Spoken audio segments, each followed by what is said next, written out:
Madame la Présidente, Madame la Ministre, Madame la Rapporteure, chers collègues, c'est avec une grande satisfaction que nous nous apprêtons à voter définitivement ce texte de loi, un texte de justice et un texte d'efficacité. Nous approuvons le mécanisme mis en place de restitution et la consécration au niveau législatif de la Commission pour l'indemnisation des victimes de spoliation. L'ouverture à la période 1933-1945 permet également une prise en compte de la totalité des biens spoliés en France, mais aussi ailleurs en Europe. Comme en première lecture, nous demandons au ministère d'offrir toutes les garanties en termes de moyens pour assurer le nécessaire travail de recherche et d'expertise. De même, l'accompagnement des musées dans ces démarches de restitution ou de réparation est incontournable si nous voulons que cette nouvelle loi puisse pleinement s'appliquer. Nous aurions cependant aimé que plusieurs de nos propositions, en particulier l'avis conforme de la Commission, puissent être intégrées, mais cela ne constitue pas un élément mettant en cause notre vote favorable. Nous nous félicitons du consensus trouvé. Nous espérons une méthode et un résultat semblables pour le texte sur les restitutions des restes humains.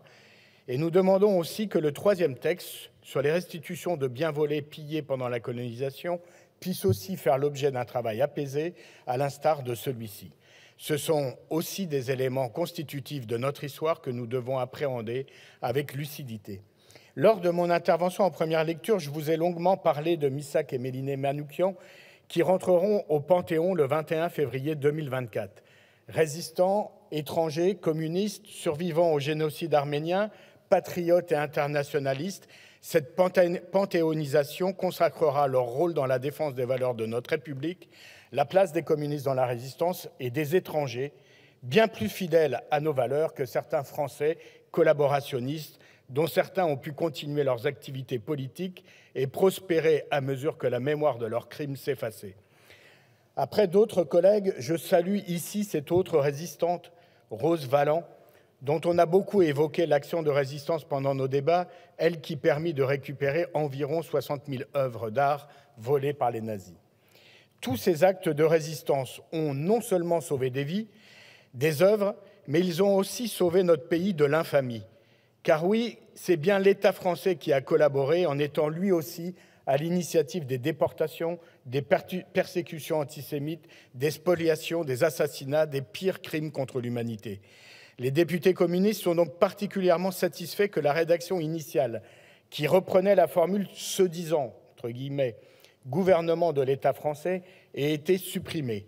Nous ne disons pas que cette formule utilisée dans les ordonnances à la Libération n'était pas justifiée à l'époque, mais aujourd'hui, après des décennies de travaux d'historiens, d'évolution politique, et notamment du discours historique de Jacques Chirac en 1996, nous pouvons regarder notre histoire bien en face et dire que oui, c'est bien l'État français tel qu'il a été entre le 10 juillet 40 et le 24 août 44 qui a commis ces crimes avec une partie de ses fonctionnaires, de sa police, de ses infrastructures, de ses entreprises.